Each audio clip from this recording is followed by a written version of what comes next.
ദേശീയ para archery ചാമ്പ്യൻഷിപ്പിൽ കേരളത്തിന്റെ പ്രതിനിധിയായി മത്സരിക്കുന്ന ജോർജ് കെ തോമസ് കോതമംഗലത്ത് പരിശീലനം പൂർത്തിയാക്കി.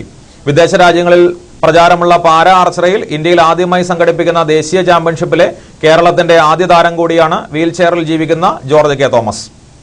ശാരീരിക വൈകല്യം നേരിടുന്നവർക്ക് വേണ്ടിയുള്ള ദേശീയ പാരാ ആർച്ചറി ചാമ്പ്യൻഷിപ്പ് ആദ്യമായാണ് ഇത്തവണ സംഘടിപ്പിക്കുന്നത്. ഹൈദരാബാദിലാണ് മത്സരം.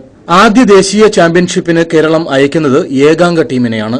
അങ്കമാലി സ്വദേശി ജോർജ് കെ തോമസ് ആണ് കേരളത്തിന്റെ പ്രതിനിധി. കോതമംഗലം MA ഇന്റർനാഷണൽ സ്കൂളിൽ ജോർജ് കെ തോമസ് അവസാനവട്ട പരിശീലനം പൂർത്തിയാക്കി. മെഡൽ പ്രതീക്ഷയുണ്ടെന്ന് അദ്ദേഹം പറഞ്ഞു. കഴിഞ്ഞ സ്റ്റേറ്റ് ഗെയിംസ് പാർട്ടിസിപ്പേറ്റ് ചെയ്തായിരുന്നു, പക്ഷെ അതിലേക്ക് പാർട്ടിസിപ്പേറ്റ് ചെയ്ത് ഇനി അത് കഴിഞ്ഞതിന് ശേഷം ഇനി അടുത്ത നാഷണൽ പാർട്ടിസിപ്പേറ്റ് ചെയ്യാൻ വേണ്ടിയിട്ടുള്ള പ്രാക്ടീസ് ചെയ്യണം. ഒരു മെഡൽ വിൻ ചെയ്യണം എന്നാണ് ആഗ്രഹം. ഒരു അപകടത്തെ തുടർന്നാണ് ജോർജിന്റെ നട്ടെല്ലിന് ക്ഷതം സംഭവിച്ചത്. പിന്നീട് ജീവിതം വീൽചെയറിലായി. തന്റെ ശാരീരിക അവസ്ഥ കൂടി കണക്കിലെടുത്താണ് തോമസ് അമ്പെയ്ത്ത് രംഗത്തേക്ക് കടന്നുവന്നത്. ജീവിതത്തിൽ ഒരു വിഷമമുണ്ടായാൽ അതിൽ തളരാതെ മറികടക്കുകയെന്ന സന്ദേശമാണ് തോമസ് നൽകുന്നത്.